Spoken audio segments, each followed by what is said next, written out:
So, everybody come aboard the Wayback Machine, and let's turn that knob back all the way to the year 2020.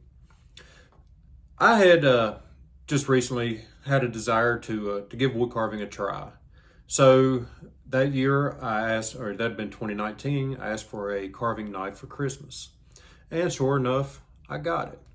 I got this little Murphy knife right here. Now I had myself a tool. Well, what was I going to do with it? Well, I came to YouTube, as one does when they're trying to learn something new, and started doing some digging.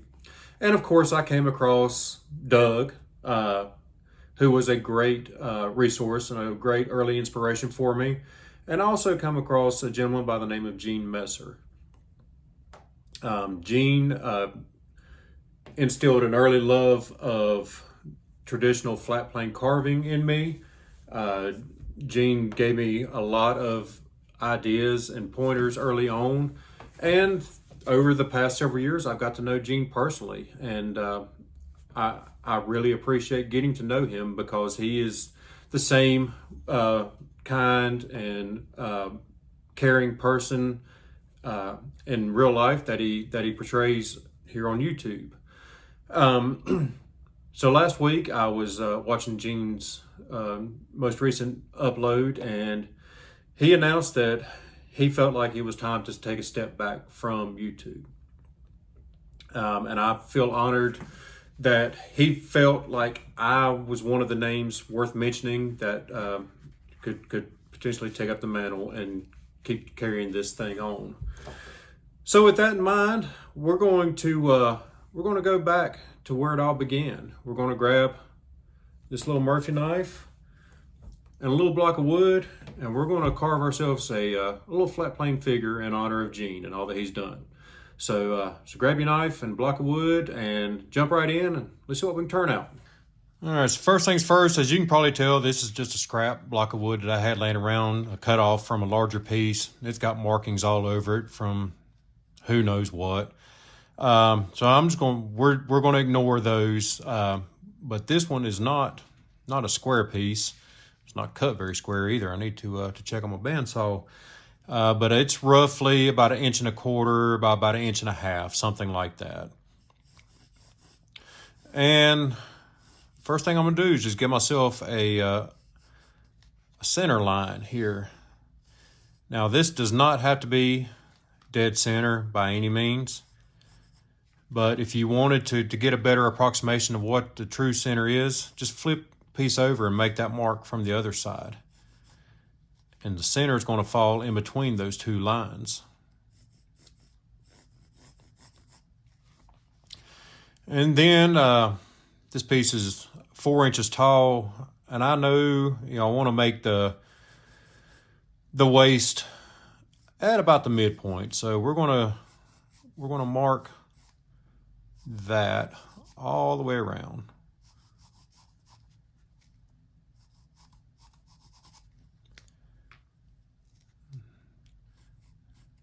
Lines didn't connect, but whatever, that'll be all right. And we're going to say his feet are going to be about right there-ish. Sorry for those of you who like measurements. I'm not the measuring type. I will mark up a piece.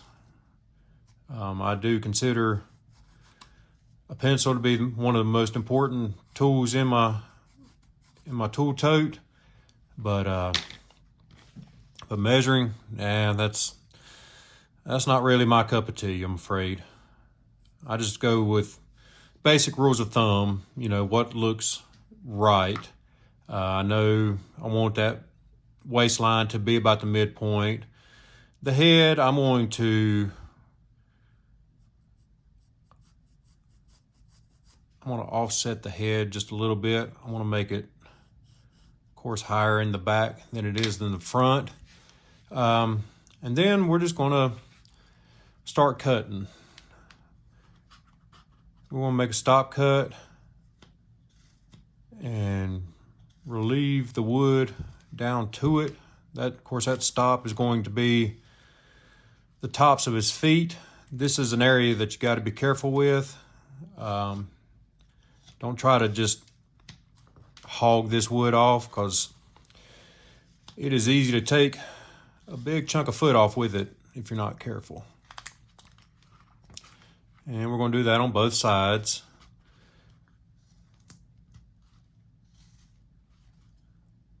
Just easing up to that stop cut.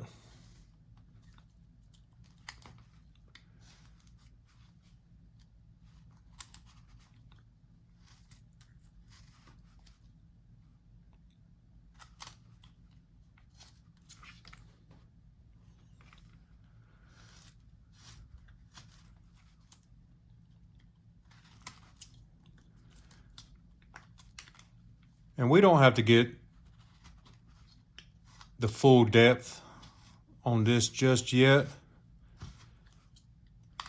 There'll be plenty of time to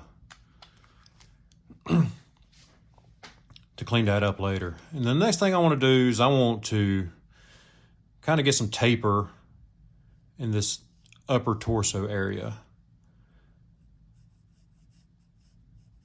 So I'm going to lay that out roughly like so. They don't have to be completely even, but you know, we want to get in the ballpark. And I'll show you why I'm doing that here in just a little bit.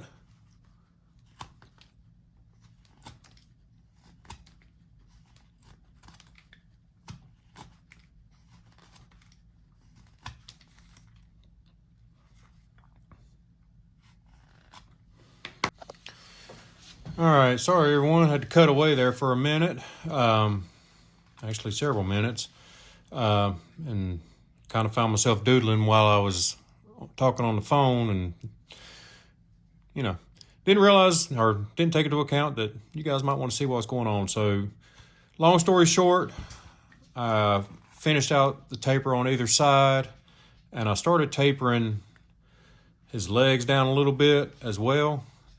I'm just going to carry those down, and I want to taper the back of the legs a little bit more than the front. So we'll just carry that and kind of check with my center line, see if I'm even-ish. That's kind of what we're looking like right now. All my lines aren't perfectly even, and that's all right. I'm not too worried about that at the moment. And we can kind of start. Now we can start laying in some of these other features. So I'm going to bring his chin, to about right there. And jaws about like so.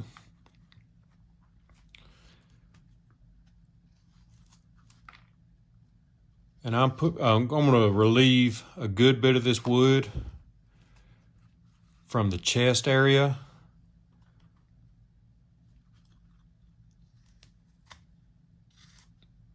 To make that chin a little bit more pronounced.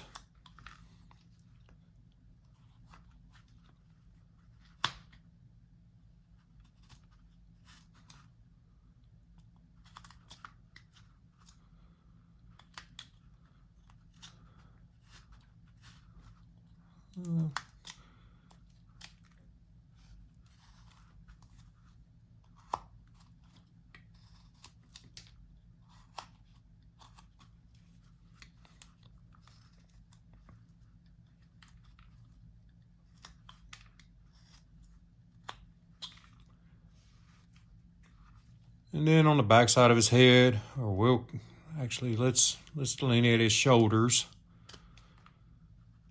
and we can taper those up a little bit more, and match it on the other side, of course.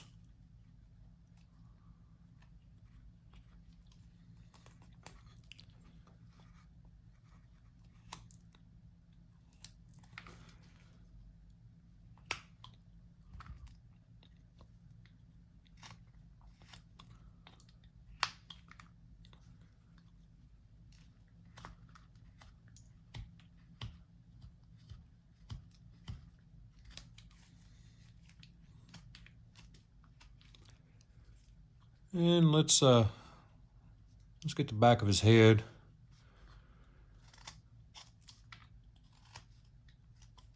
Outlined here as well. I'm just going to stop cutting. I'm relieving more from the underside, from his upper back right now. But I'm also going to push his head forward about yay far.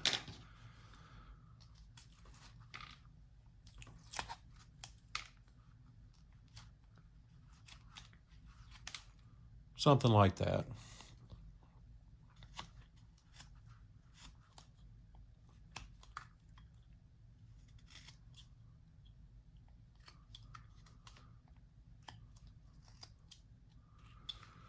And that's all I'm going to do at the moment for the head.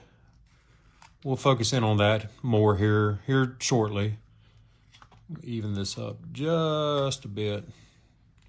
They don't have to be perfect, but try to get in the ballpark. Now let's figure out where these arms are going to go. I'll tell you what, before we do that, let's set these planes here a little bit better.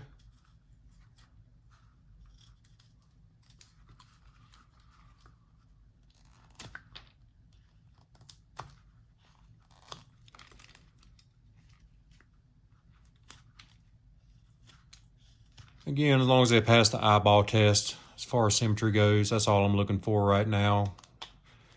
We can clean all that up down the road. And we said his waistline's going to be about right there. We're going to give this guy a jacket, I believe, and we'll put the hands in the pockets about right there. And we can bring his arms, his lower arms, somewhere right in there. So all I'm going to do is kind of delineate those right now. Again, that's nothing more than a stop cut and relief cut.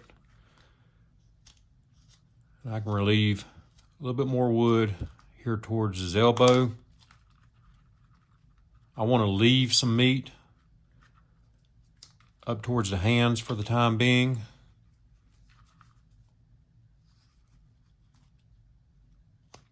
And we'll show you why that is here in just a little bit.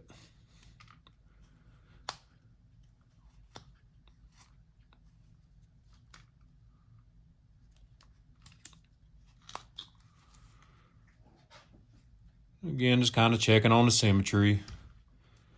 And I want to angle these upper arms towards those shoulders a little bit.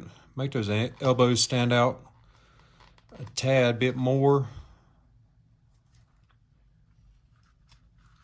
And what that may mean is I have to recut my shoulders in, but that won't be any problem if I decide to do that. And then we're going to angle these forearms. Bear in mind that on the arm, you've got bones running this way and you've got bones running this way. And these planes need to be as straight as possible. They're following the path of those bones, and those bones aren't curved. I want to get a little bit more wood out from underneath here. I find it easier if I'm doing this pose, you know, the standard, the go-to flat plane pose with hands in the pockets. If I can get some of this wood removed from here, it makes it a lot easier to get that cut to look right down the road. And I'm going to keep pushing that chest back a little bit. Right now he's got a pretty good belly. Now, let's go back to our markings here. Pocket's going to be right there, right there. We'll say he's got coat hanging down, oh, about that far.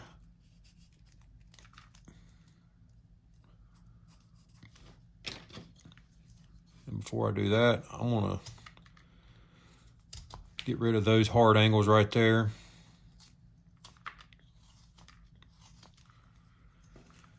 And then we can lay that bottom edge of that coat in. We're just going to stop, cut, and relieve cut our way around.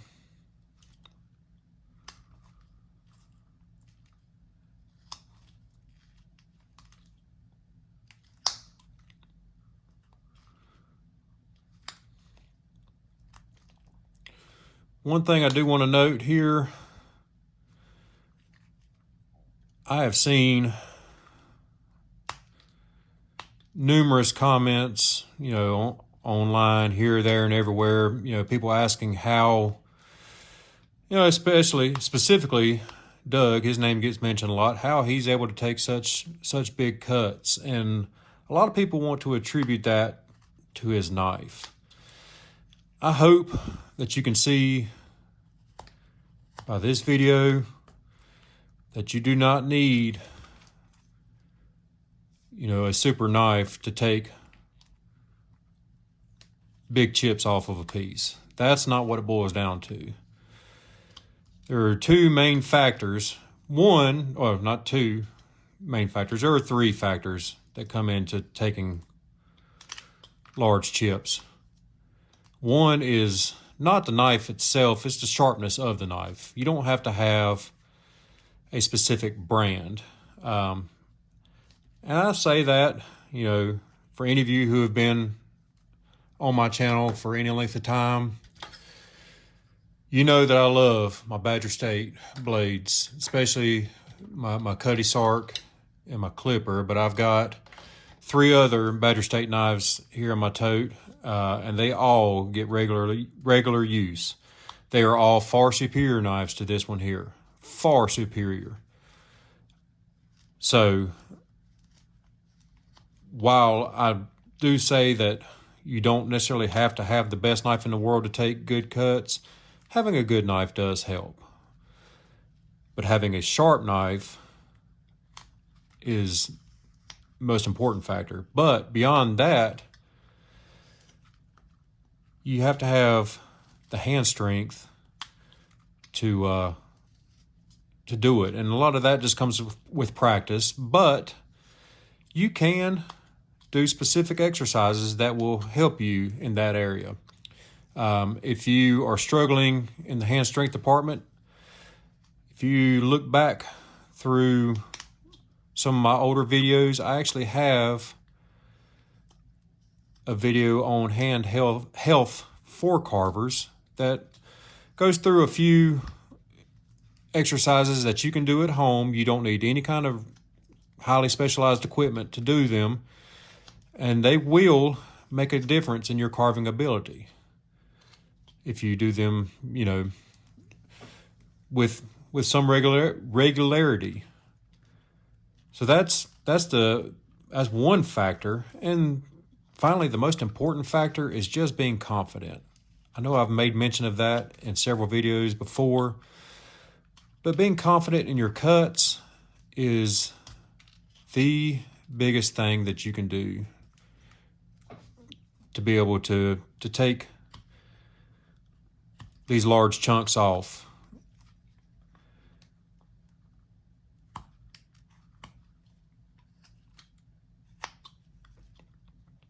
And that confidence just comes with time. It's with spending hundreds of hours with a knife in your hand and having a good feeling of how the wood is going to react to how you make that cut. I'm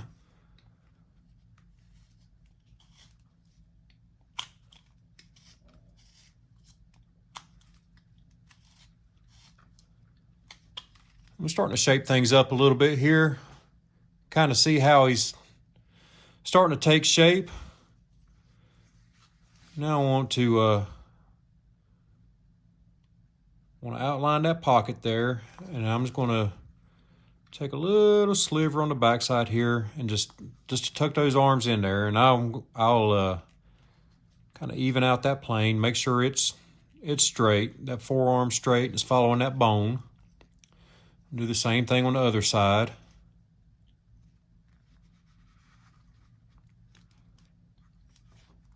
And the same thing here. I'm going to take a little sliver out right there, and then I'm going to straighten up that forearm. Like so. Now I like, me personally, even if I'm not carving hands into a piece like this, I want to have enough positive, well, just kind of blanked on the word that I'm looking for. I want there to be kind of a bulge in that pocket to give the indication that there's a hand stuck in there. If that wood follows the same path that the arm's doing, it doesn't look like there's anything in that pocket. So I want to kind of give the indication that he's got his hands in there. And that doesn't take a lot of wood.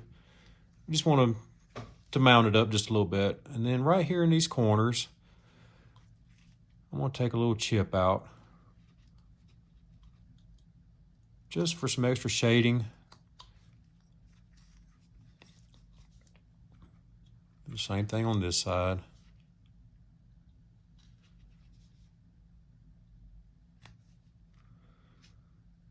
Then I'm going to take off that hard corner right there.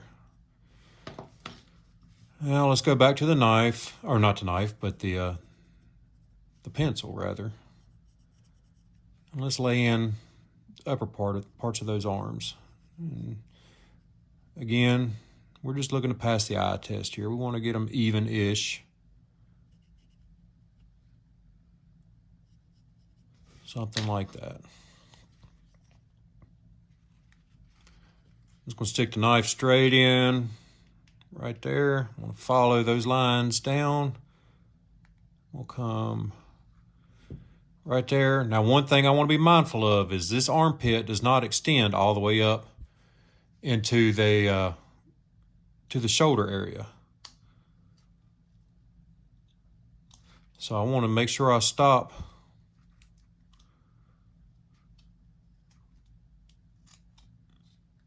before I get too high.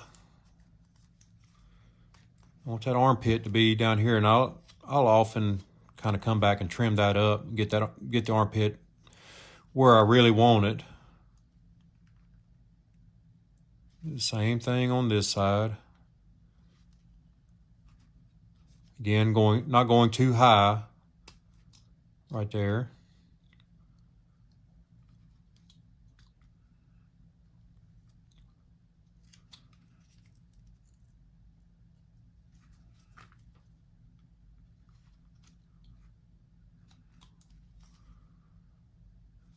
And then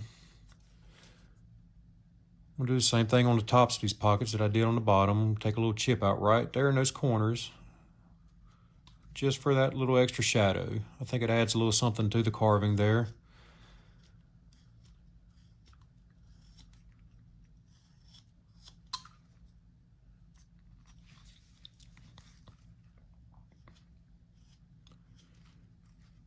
We can already see we're starting to have a person take shape here.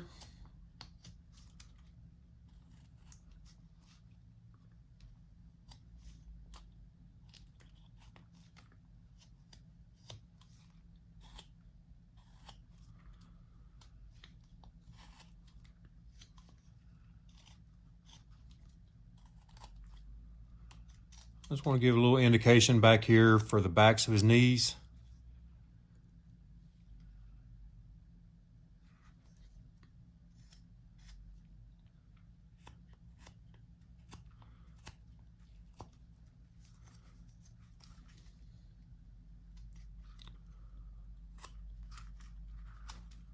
I'm gonna trim those feet down just a touch. There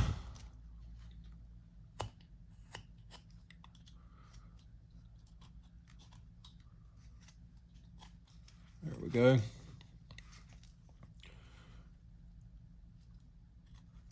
Get a little bit more room underneath that jacket on these corners here.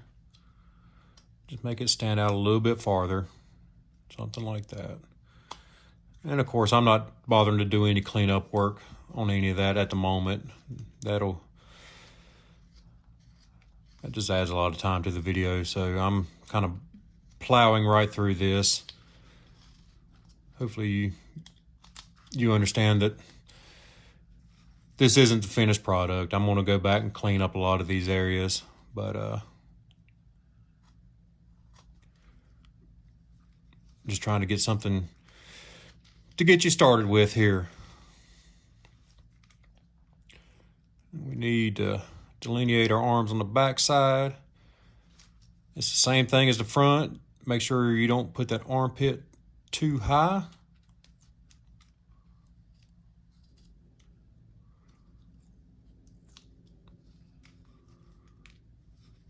And let's try to match that on the other side here.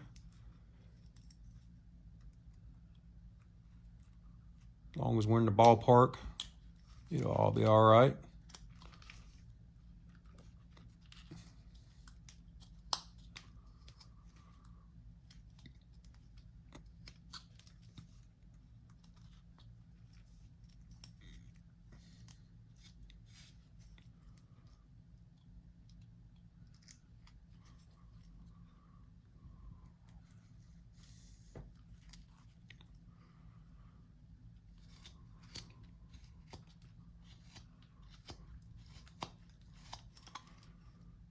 All right,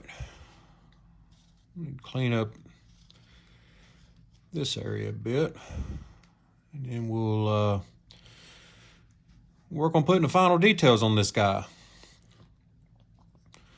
So one, let's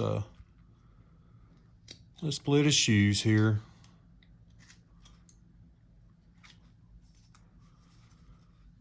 We're just gonna put a little dividing line right down the middle.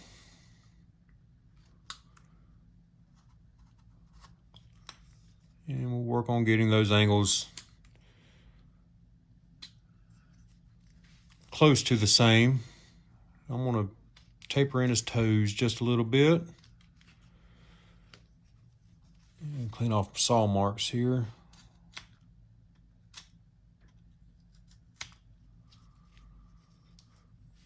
Then I'm gonna angle the outside of his feet, and I'm gonna put a stop cut there, and that's gonna be the cuff of his pants.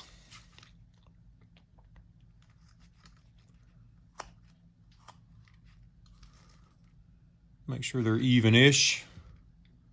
I can actually trim his feet down just a bit. They're a little on the fat side.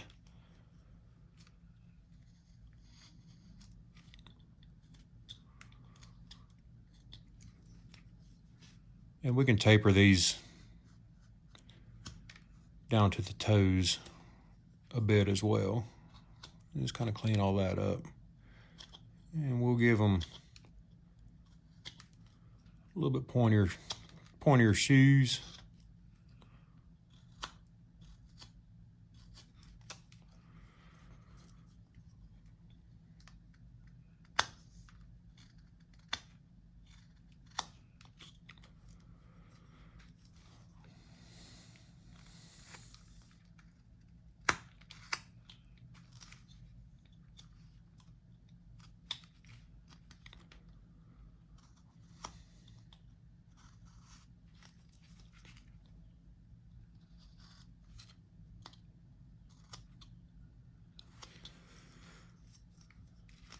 We can bring his legs down a bit more now as well. We'll just run them right into that cuff, and we can kind of round them off right there. Something like that. Let's get back this side.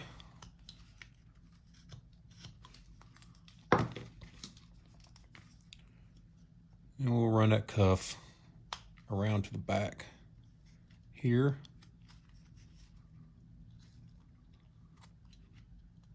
Like so.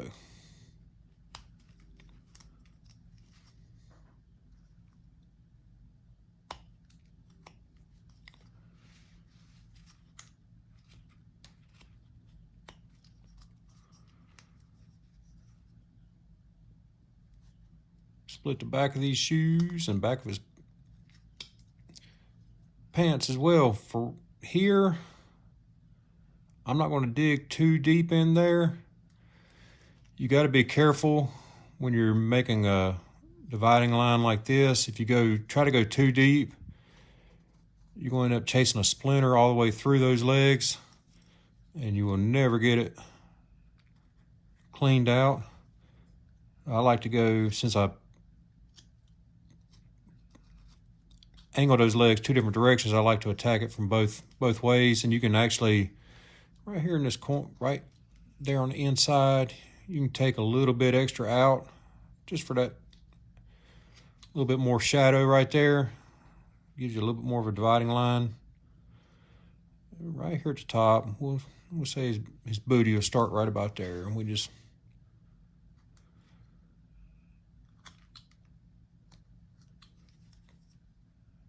put us a little dividing line in there. Something like that.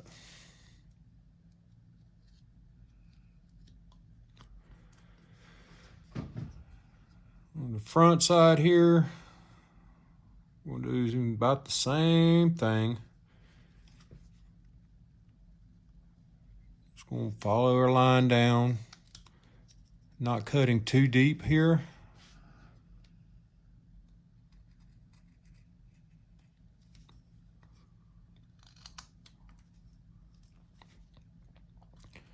We'll make a little Y indentation right there for his crotchal area.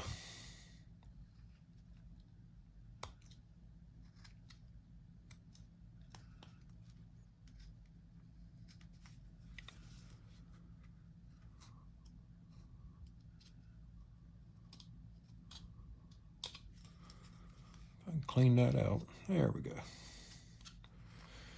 All right. So we got our legs, we got our arms. We'll take off a little bit right there on those hard corners. And just because it's flat plane doesn't mean you can't put a little detail or two in. So I'm going to put a wrinkle right there on the inner side of that elbow.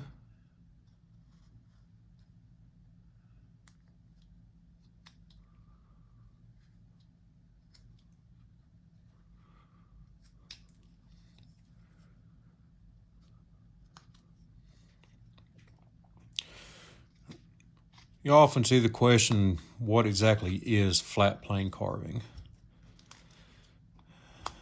And to be honest with you, I don't know that I have a good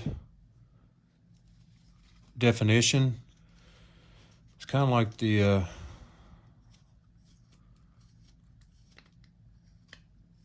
old Supreme Court case. I know it when I see it. But really all it boils down to is just it's one tool mastery. Some people will use a V-gouge in flat plane, but most people, and I'm not a purist of any sort on anything. Do I think you have to just use a knife? No, I do not. But it also is my preferred style to do, is with a single knife. So one tool mastery, generally a carving knife, and the other thing is heavy facets. And these facets, it's kind of like a jeweler cutting a gemstone. You know,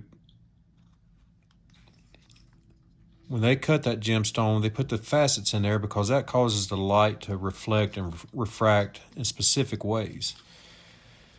And when we're doing these flat plane carvings, we're looking for something similar. We want that light to reflect in certain areas to really focus attention in on those. So we use these large facets to do that. So I'm going to start tapering this face down like so.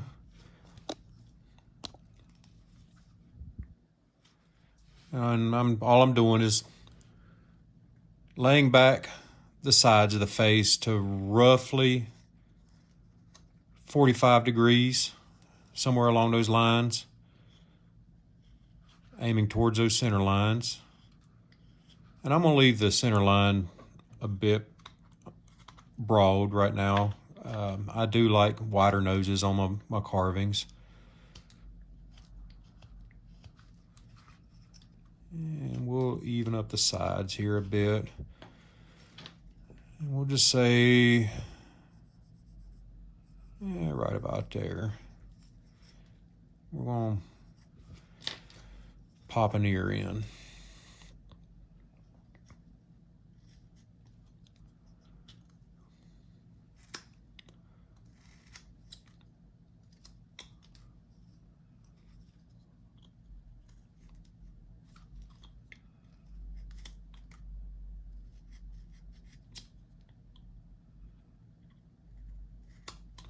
Something like so.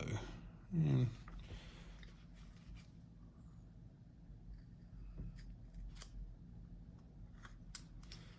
again, just looking to get those even-ish on either side. And say the nose, bottom of the nose is going to be right about there. So we can bring that around and make the bottom of the ear at that same level.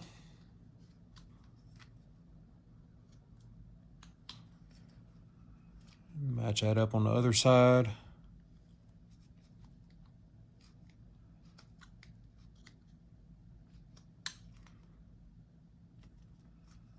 And then we're going to say his eye line is going to be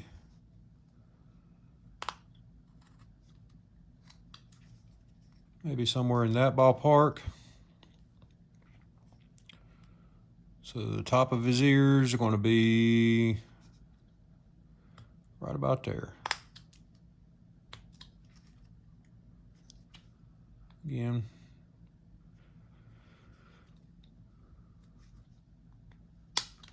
And I know a lot of people, when they're carving flat plane, won't bother with ears or anything like that. And that's your choice. You can give them long hair to cover it up. You can skip them entirely. Whatever you want to do. Always, always, always do your best to make a piece your own. So I'm going to lay in my facets for these eyes. And so try to get this zoomed in where you can see. This is going to be a hard one from this side to be able to show you.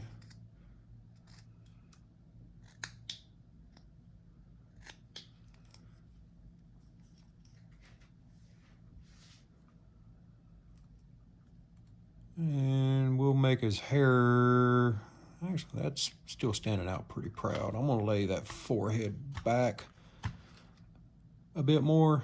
Yeah, that's better. And we'll make his hairline right about there. Bring that around to his ears.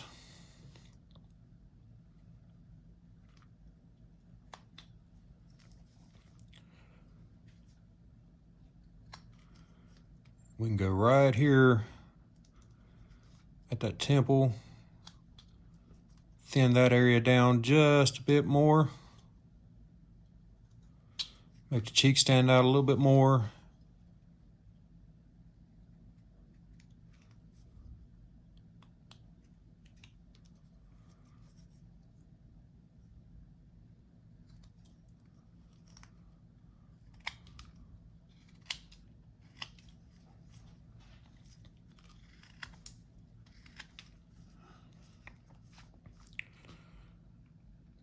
And we can shape these ears up while we're in this neck of the woods.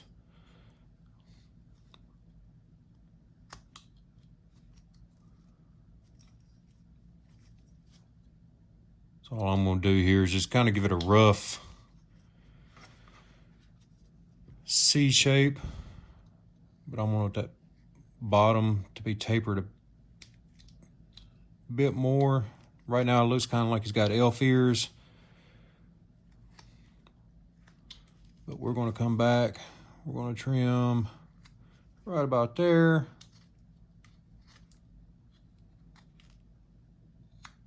Something like that. We'll do the same thing on this side, right about there. Trying to eyeball it, maybe push it up a little bit more. Get them even-ish.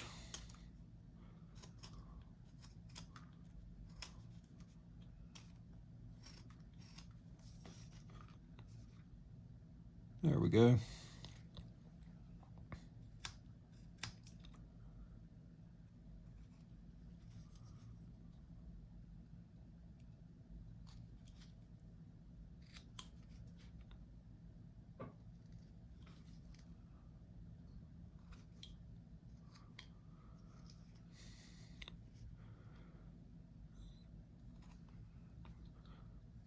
Make this guy have a pretty good smile here.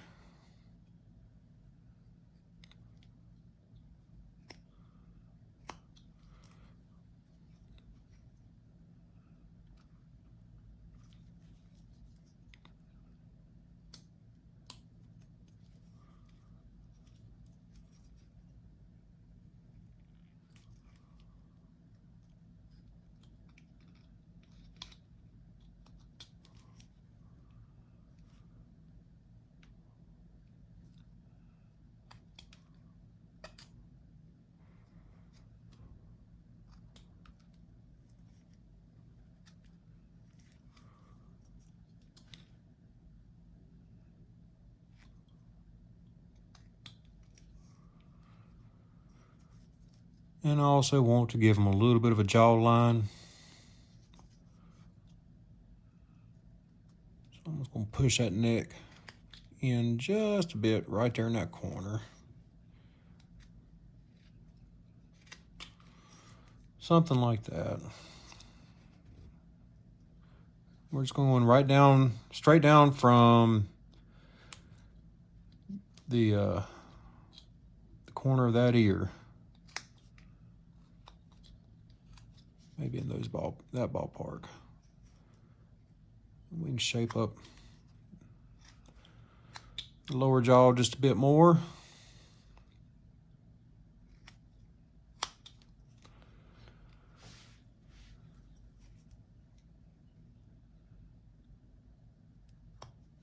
And we even up these eyes, these eye planes. Now I like to grab right there on that inside corner and just make a little bit of a swoop and cut. Help shape up those, one, the bridge of the nose, and two, the cheeks just a bit.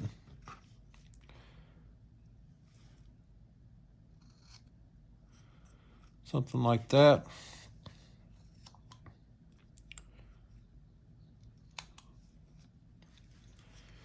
And before we go any farther with details, we'll give them a little bit of a part line.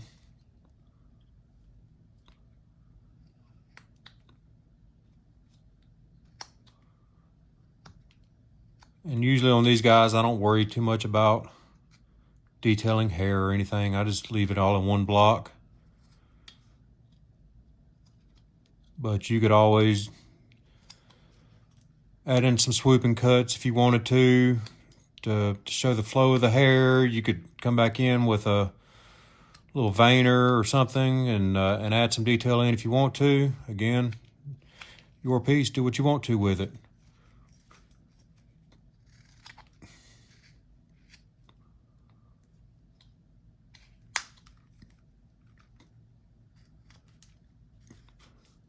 The only time that I think rules matter when it comes to a carving is if you're entering a carving show. Otherwise, I think rules make the art form boring.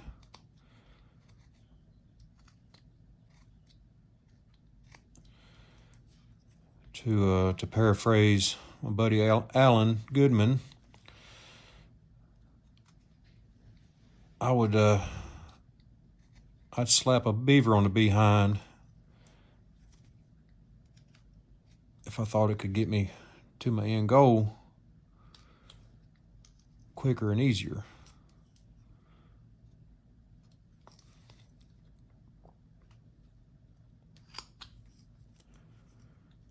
We're just kind of giving them a slight impression of a neck there. Doesn't take much.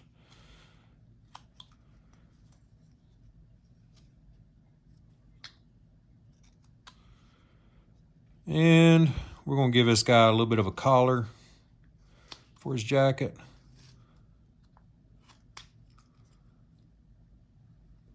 We'll just follow our line around. Something like so. Bring it over here, do the same thing.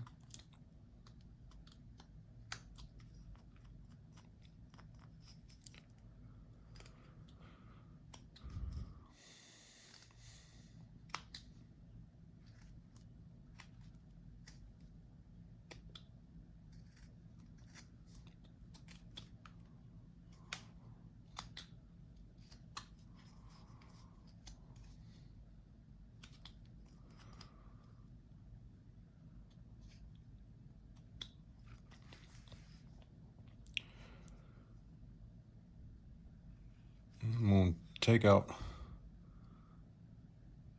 a little chip right there on either side. Just to get the impression of the collar.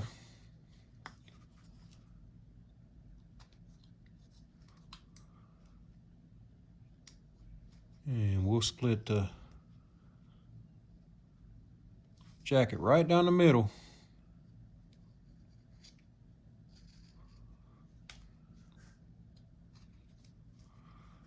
Something like so.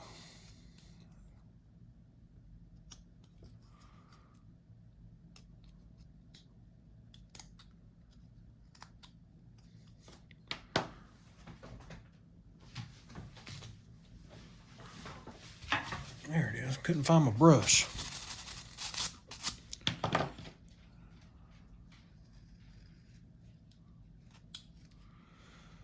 There we go.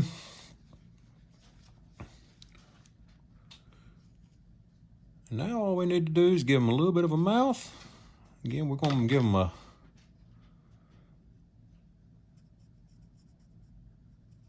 little smile.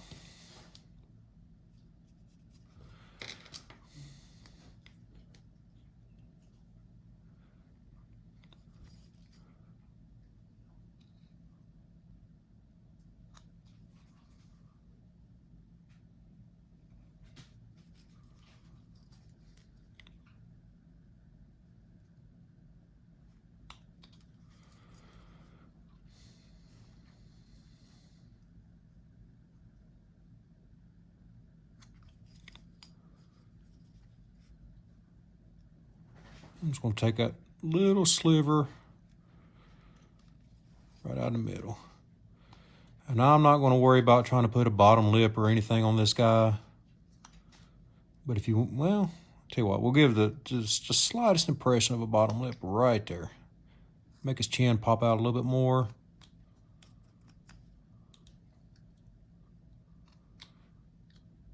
If I can get it, there we go. And we'll square that chin up. Right here we can Make that chin a little bit more pronounced, something like that. Just cleaning that mess out.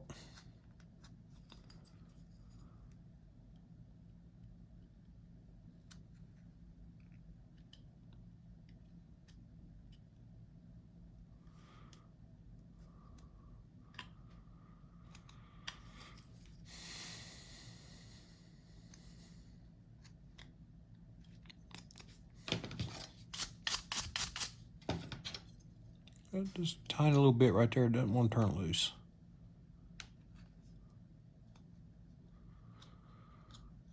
All right. So eyes.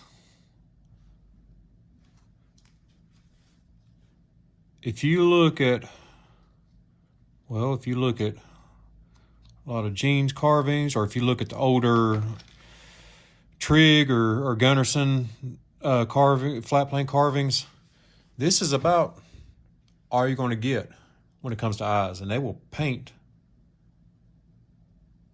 the eyes on that plane. And if you wanted to stop right there and do that, there would be absolutely nothing wrong with that.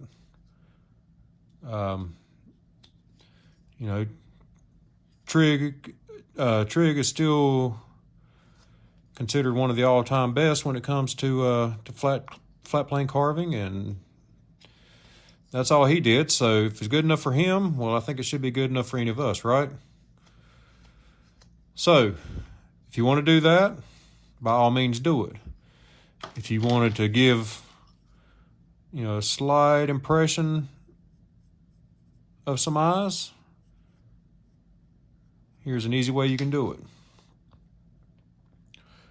I'm going to try to get where you guys can see here. Make sure I got my lighting right.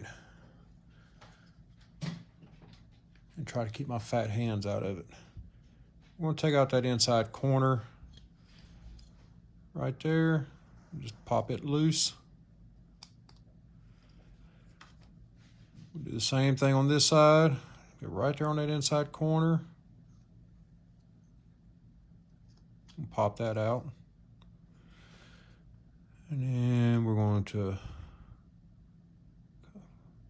do a nice little easy slice and cut all the way around. Not going too deep here. And on the bottom side of the eye, we're just going to do a straight line across, and boom, there it is. This side, it's a little bit easier for me to go from the outside in.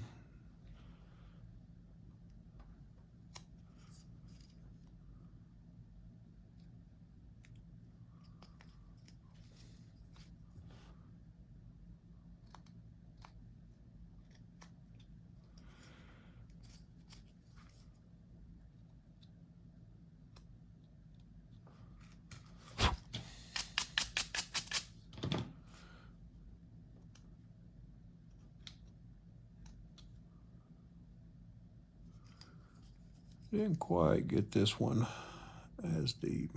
It's a little too obvious for me to leave it alone, so carve that back just a smidge, not much.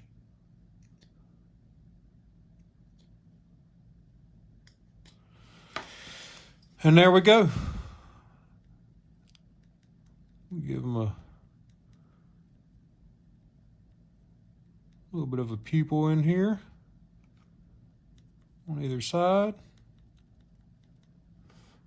And that's all there is to it. So, if you made it this far, thank you once again for tuning in. Gene, if you're still hanging in there, thank you, buddy, for many years of great material, for many years of inspiration, and most importantly, for several years now of friendship. We all appreciate you. Appreciate all that you've done for the carving community, and look forward to seeing what you continue to turn out. For those of you who've tuned in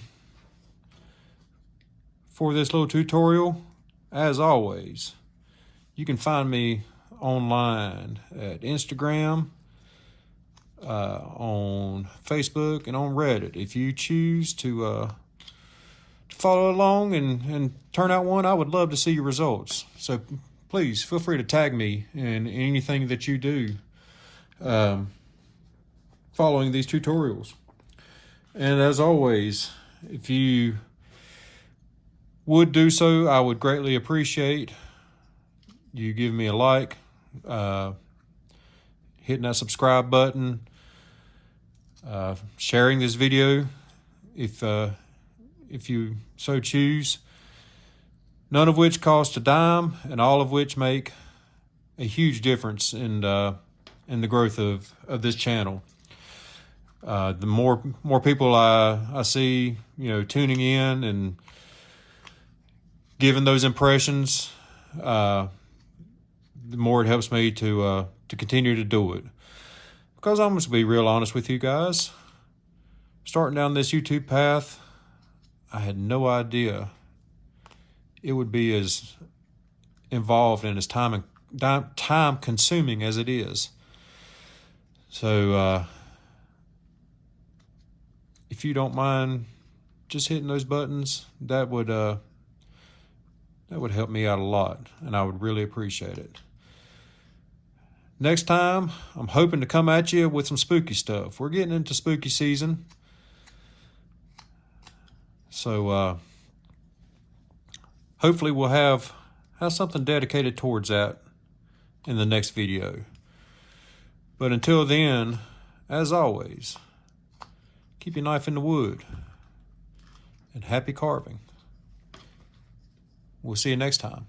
Bye.